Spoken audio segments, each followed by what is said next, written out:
Buenos días a todos y agradezco nuevamente al comité organizador que me haya invitado para esta disertación. El tema que me recomendaron fue influenza, nuevas vacunas y nuevas indicaciones. Así que trataré de más o menos ayornarnos a la realidad de nuestro país, que es muy distinta a lo que suele ocurrir en el resto del mundo.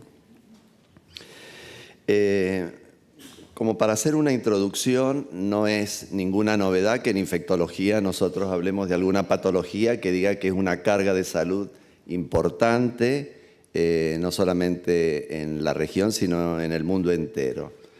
Pero que en el caso de la influenza o gripe es difícil de evaluar por distintas características que se nos presentan. Una es que es una enfermedad que no puede ser erradicada o eliminada, que los síntomas son muy inespecíficos, que los casos probables muchas veces no tenemos acceso a las pruebas confirmatorias y que la protección de rebaño en estas situaciones es bastante difícil de medir.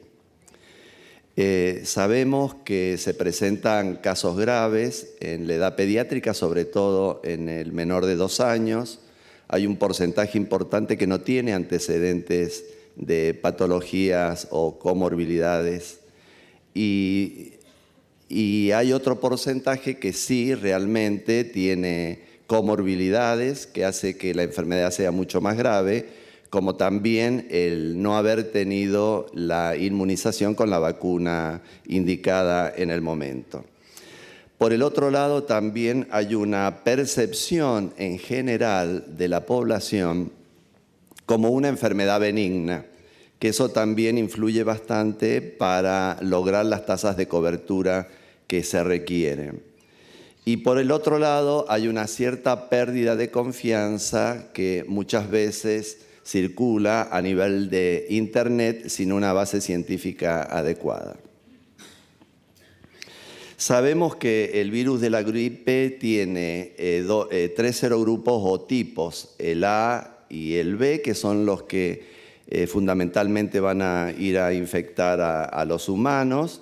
En el caso del A está dividido en 2 subtipos en función de las proteínas de superficie, la hemoaglutinina y la neuraminidasa. Y el tipo B, que no tiene subtipos, pero sí linajes, y el Victoria y el Yamagata son los más importantes. Y el tipo C es poco frecuente. Esto es importante como para entender cuáles son los motivos por el cual el tipo A y el tipo B son los que forman parte de las vacunas que están en el mercado. Como un recordatorio, sabemos que en patología respiratoria a nivel pediátrico, la gran mayoría está volcado hacia el sincicial respiratorio. En estas muestras de casi 23.000 muestras analizadas, el sincicial respiratorio estuvo presente en un 65% y influenza prácticamente un 30%. Interesante saber que el influenza A fue la gran mayoría, 93%, y de dejando de lado los notipables, el H1N1 llevó el 61% de las muestras analizadas. Y para influenza B, que fue muchísimo menor, 6,8% del total de las muestras de influenza, la victoria fue el 17%, sin tener en cuenta que sin linaje fue la gran mayoría. Esto es como para recordar cuál es la vacuna antigripal que tenemos en la Argentina aprobada para el programa nacional. Es la vacuna trivalente inactivada, cultivados en huevos fertilizados de gallina, inactivados por formaldehído. Puse el comparativo con el año 2016, donde vemos que la cepa Michigan es la nueva que se ha incorporado, además de la Hong Kong y la cepa B Brisbane, que el año pasado fueron incorporadas como cepas nuevas.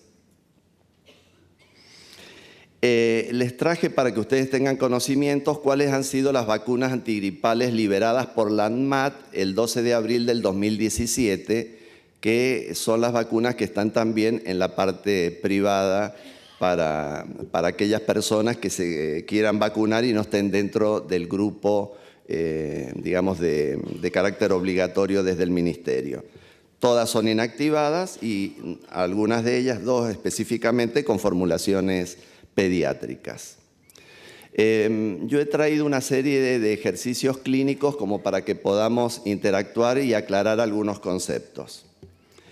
Benicio cumplió 12 meses de edad el 17 de abril del 17 y es llevado por su mamá a control médico. Ella le pregunta si debe vacunarlo contra la gripe, según lo que escuchó en la radio, teniendo en cuenta que años anteriores no lo había hecho. Refiere antecedente de una convulsión febril típica a los 6 meses de edad y actualmente está cursando un catarro leve de vías aéreas superior. Además, la mamá leyó en internet que no debían colocarse juntas la vacuna antineumocóxica y antigripal por riesgo de convulsiones. Ante esta situación, ¿qué conducta asume? A. Le dice que es mejor que pase el catarro respiratorio para no agregarle malestar o mayor malestar y fiebre que puede desencadenar una convulsión, teniendo en cuenta que va a recibir PCV13, hepatitis A, sarampión, rubiola y paperas y antigripal inactivada. Le indica las vacunas del año y le recomienda la antigripal al mes para evitar darlas simultáneamente con PCV13 y evitar el riesgo de convulsión. Recomienda simultáneamente una dosis de inactivada antigripal para que esté protegido antes de que comience a circular el virus influenza, además de las correspondientes a la edad. La tranquiliza diciéndole que no hay riesgo de convulsiones si recibe simultáneamente PCV13 y antigripal inactivada, le indica la antigripal por la época del año y para que se quede tranquila la mamá, la cita al mes para que reciba las vacunas del año. Y le explica que es mejor prevenir las convulsiones febriles vacunándolo contra enfermedades febriles, le indica PCV13, hepatitis A, sarampión, rubiola, papera, inactivada antigripal y una segunda dosis de inactivada antigripal al mes. Pueden votar.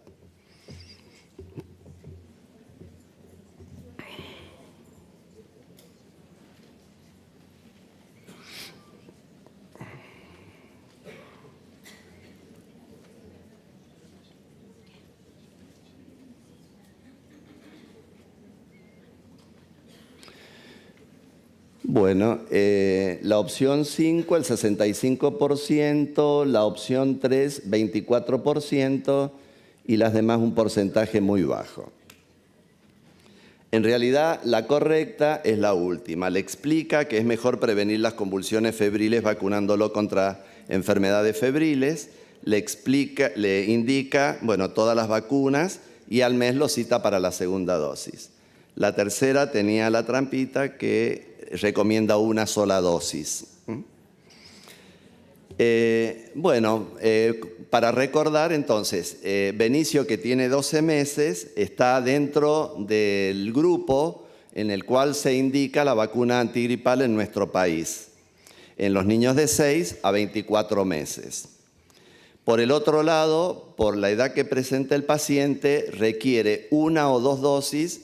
Depende si tiene el antecedente de haber recibido vacuna antigripal al menos 2 dosis en años anteriores. En el caso de Benicio no había sido vacunado nunca contra la gripe, por lo cual la indicación es que reciba 2 dosis de vacuna antigripal con 1 mes o 4 semanas de intervalo entre una y otra. Y la dosis por el grupo etario 0,25 mililitros, la formulación pediátrica. Con respecto a los antecedentes que existen en la literatura de la pérdida de confianza con respecto a la vacuna antigripal, uno de ellos es el de las convulsiones febriles que se observó en niños menores de 4 años de edad que recibieron la Fluvax Junior en Australia Occidental. Y eso hizo que posteriormente se retirara para el uso en los menores de 5 años. Ya vamos a ver cuál es la situación actual con respecto a las convulsiones. El otro gran tema que se presentó fue el de la narcolepsia luego de haber administrado Pandemrix con el adyuvante ASO3. Primero aparecieron casos en Suecia descritos, después en Finlandia y posteriormente en Inglaterra. Esto hizo también que se retirara la vacuna del mercado. Sin embargo, algunos estudios actuales están demostrando que no existe ninguna relación entre las vacunas adyuvantadas y la narcolepsia. Hay un trabajo en este momento en prensa, que lo coordina el doctor Steve Black. De Argentina participó la doctora Ángela Gentile. Y bueno, los datos todavía no se pueden, dar a conocer, pero los resultados son bastante similares a lo que comenté con anterioridad. Y la otra gran situación es el síndrome de Guillain-Barré, que se observó como un ligero incremento en el año 76, cuando se aplicó la vacuna antigripal porcina. Luego, en el 2009, apareció con la cepa pandémica H1N1. Pero uno ha observado que el riesgo es de un caso adicional cada 1 millón de dosis, cuando sabemos que la incidencia habitual es de 1 o 2 casos cada 100.000 aproximadamente en la población, lo que hace también que sea despreciable el riesgo de síndrome de Guillain-Barré. Con respecto a las convulsiones febriles, que es uno de los temas que nos preocupa bastante a los pediatras, tenemos los antecedentes con las triples y las cuádruples virales y aparecieron cuando se aplicó, sobre todo en Estados Unidos, simultáneamente las vacunas antigripales inactivadas con PCV13 y con DTPA acelular en niños pequeños, entre 6 meses y 2 años. En el periodo del 2010 al 2012, más o menos apareció 30 convulsiones cada 100.000 niños vacunados. Pero, siguiendo la vigilancia en años posteriores, se observó que esta relación no se veía. Entonces, eso llevó a que el Comité Asesor de Prácticas en Vacunación alentara a continuar vacunando con estas vacunas simultáneamente. Y realmente uno, cuando analiza el riesgo, existe mucho más riesgo de que el paciente que tiene antecedentes de convulsiones febriles pueda tener convulsiones si no está inmunizado contra estas enfermedades infecciosas febriles, que la posibilidad que pueda tener de hacer una convulsión con estas vacunas. Estos son los datos del 2016 de los SAVIs que se notificaron en el país con vacuna antigripal. Fíjense ustedes que prácticamente fueron 6 millones de dosis que se aplicaron, simplemente se notificaron 50 SAVIs, lo que da una tasa global de menos de 1 cada 100.000 dosis aplicadas.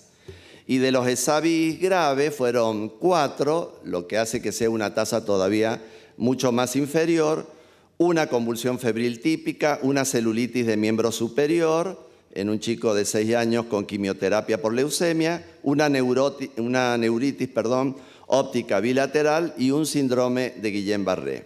Y en el caso de las embarazadas se observaron 3 ESAVIs coincidentes, como fue una miastenia gravis, un hematoma placentario y un parto prematuro, lo que esto también nos da a nosotros tranquilidad.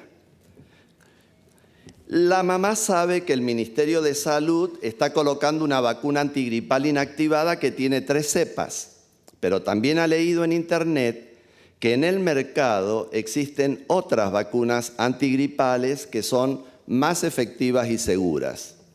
Si usted tuviera posibilidad de acceder a nuevas vacunas, ¿cuál le indicaría según la edad del paciente? Para eso yo he armado esta gráfica como para aquellos que no estén familiarizados con el tema, sepan que nosotros tenemos dos grandes grupos de vacunas antigripales. Las inactivadas por vía intramuscular y por vía intradérmica y las vacunas vivas atenuadas, que sería por vía intranasal. A su vez, estas pueden ser trivalente, si tiene 2 serogrupos A y un linaje de la B, o tetravalente, que tiene 2A y los 2 linajes de B. Por el otro lado, existen vacunas que no utilizan los huevos embrionarios, que eso sería importante en caso de que tuviéramos problemas con la producción por el déficit de huevos de gallina, que son las inactivadas recombinantes y o a base de cultivos celulares. Y están después las inactivadas adyuvantadas con MF59 y AS03. Todas las cepas están seleccionadas anualmente en base a la circulación, ya sea del hemisferio norte o del hemisferio sur. Y aquí sí es importante, por eso era la pregunta, ¿qué grupo etario o para qué grupo etario fueron aprobados este tipo de vacunas? Entonces, usted, si tuviera acceso, quiero aclarar que no están en el país, ¿cuál le indicaría? Tetravalente viva atenuada, tetravalente inactivada, trivalente inactivada recombinante, trivalente inactivada en cultivo celular y trivalente inactivada intradérmica. Pueden votar.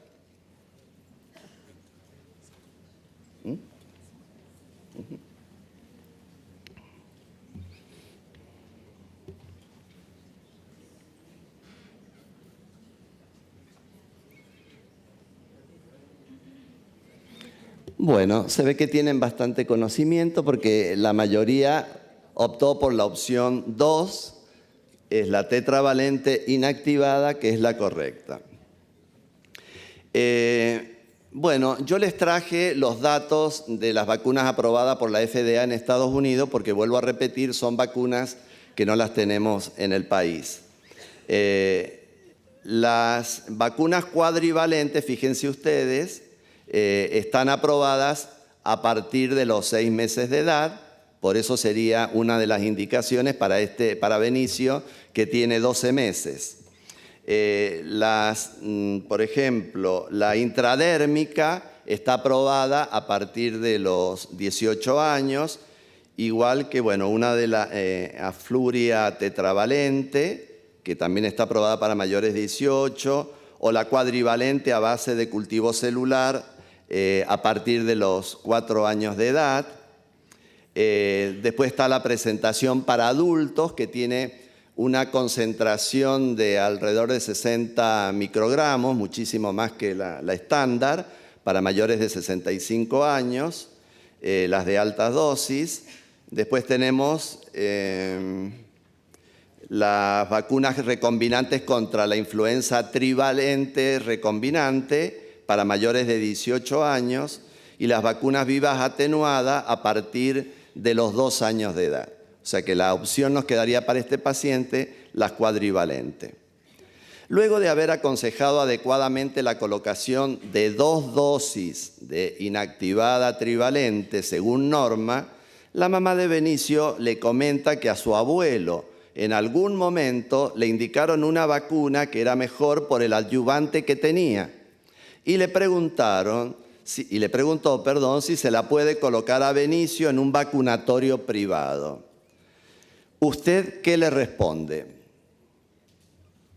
Que en Argentina en este momento no contamos con vacunas adyuvantadas pediátricas, que le puede colocar la mitad del frasco porque no está disponible formulación para niños, que es mejor colocarle la vacuna antigripal tetravalente porque amplía la protección para otros linajes de B, aunque tenga más efectos secundarios, que es igual colocarle cualquiera de las vacunas antigripales porque todas tienen una eficacia e inmunogenicidad similar, que si estuviera disponible la vacuna viva atenuada, sería mejor, porque es por vía nasal y posee menos contraindicaciones. Pueden votar, aunque de alguna manera la respuesta ya se las estuve dando en base a los conocimientos anteriores.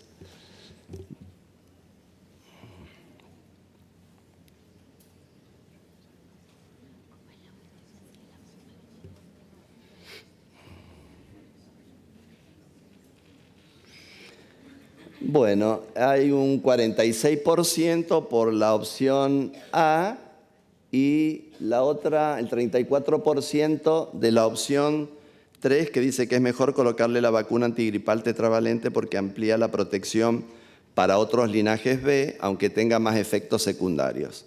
Con respecto a esa respuesta, respondo rápidamente. No es mucho, digamos, el hecho de agregar otro linaje a la vacuna aumenta en un 10, 15%, un poco más, digamos, la cobertura, así que no es demasiado importante. Y por el otro lado, aunque tenga más efectos secundarios, en realidad estas vacunas inactivadas tienen más o menos los mismos efectos secundarios en general. Así que la respuesta correcta es la primera, que es lo que yo les venía diciendo, que en el país no las teníamos. Entonces, por ejemplo, las vacunas adyuvantadas, en el caso del MF59, es un aceite, o sea, es una emulsión de aceite y agua compuesta por escualeno, que es un aceite también biodegradable, y que fue aprobada en el año 97 por primera vez en Italia para vacunas en mayores de 65 años. En Argentina se aprobó en el 2011 también para una vacuna en mayores de 65 años y en Canadá, en este momento, en el 2015, para grupos etarios también fue aprobada entre 6 y 24 meses. Lo interesante del mecanismo de acción de estos adyuvantes es que en el sitio de inyección recluta células inmunológicas. Luego las diferencia en células presentadoras de antígeno y en los nódulos linfáticos lo que hace es una activación de células T y células B con producción de anticuerpos neutralizantes específicos. La experiencia en adultos, todos los trabajos que uno lee, que son muchos, muestran digamos, la respuesta inmune que no es inferior a las inactivadas que no son adyuvantadas. Y ustedes ven que en rojo el porcentaje de seroconversión y medido en GMT supera a las vacunas no adyuvantadas. En la parte pediátrica hay dos trabajos interesantes, uno de Besicari y otro de Nolan, donde se muestra también una eficacia promedio entre el 75 y el 91% de estas vacunas adyuvantadas en pediatría en relación a las no adyuvantadas en todos los grupos etarios. Y en el trabajo de Nolan también se repite una situación bastante similar. En este trabajo de Nolan participó también Argentina, participó Córdoba, la doctora Ceballo fue la que participó también por Argentina en este estudio de Nolan. Bueno, y el otro dato interesante, que en este grupo de 6 a menos de 72 meses de edad, los títulos para inhibición de hemaglutinina frente a las cepas homólogas, superó los umbrales de seroprotección. El otro dato que también es interesante cuando uno analizó en estas vacunas adyuvantadas los efectos secundarios o adversos, uno vio que estas adyuvantadas en algunas situaciones tenía un porcentaje mayor de efectos secundarios, tanto a nivel local, como era el dolor, que lo pueden ver en la gráfica inferior, y en el caso de la signosintomatología sistémica, ligeramente mayor la fiebre, a veces el llanto persistente, las cefaleas, las mialgias y los escalofríos. Pero ustedes ven que el porcentaje no es tan, digamos, tan grande como para tenerlo en cuenta, pero sí tienen ligeramente más efectos secundarios. Bueno, esto es respecto a las eficacias, como para más o menos ir resumiendo. En el caso de las inactivadas, en los niños entre 6 y 23 meses sabemos todo que es por debajo del 60%. En cambio, cuando están adyuvantadas, se eleva a un 85% promedio, lo que hablaría de alguna manera que son las vacunas para el futuro una vez que sean aprobadas por la ANMAT en nuestro país. Y las nasales, las vivas atenuadas, en niños pequeños entre un 32 y un 55% y tiene mayor eficacia para el H3N2. Con esta vacuna, en la pandemia de H1N1, en niños pequeños no mostró una eficacia adecuada. Y respecto a estas vacunas orales, si ustedes ven, las contraindicaciones hace que se limite mucho más el uso de las mismas. No la podemos usar en menores de 2 años, en el embarazo, si han recibido vacunas vivas en las últimas 4 semanas, los que están en tratamiento con salicilatos o que están con tratamientos con antivirales, en inmunodeficiencia o en sus contactos, en aquellos que están en tratamiento con inmunosupresores o inmunomoduladores, los que tienen antecedentes de asma o sibilancias, o aquellas patologías que pueden comprometer la función respiratoria, lo que hace que una vacuna, digamos, esté mucho más limitada su indicación respecto a las inactivadas. Entonces, en síntesis, ¿cuáles han sido los diferentes caminos que, digamos, nos están conduciendo hacia una mejor efectividad de las vacunas antigripales? Por un lado, el cambio de paradigma de aplicación de la vacuna. Ya tenemos vacunas intranasales, las vivas atenuadas y las intradérmicas. También hay vacunas que se están estudiando por vía oral. Amplificar la cobertura de las cepas de gripe, o sea, sumando un segundo linaje a la cepa B, a las vacunas estacionales, y un incremento en el perfil inmunológico que tendríamos las de alta dosis para mayores de 65 años y las adyuvantadas. Independiente de las vacunas, la realidad nuestra es esta, que tenemos muy buenas coberturas de vacuna antigripal en el personal de salud y en las embarazadas, pero lamentablemente en el grupo etario de 6 meses a 2 años, las tasas de cobertura siguen siendo bajas, del 79% y con la segunda dosis baja mucho más a un 60%. Así que bueno, el desafío nuestro es estar aplicando cada uno en nuestro lugar de trabajo, hablar del tema, desdramatizar todo lo que está publicado en Internet respecto a las vacunas antigripales, de manera tal que logremos las tasas de cobertura por encima del 90-95% como debe ser. Así que muchas gracias.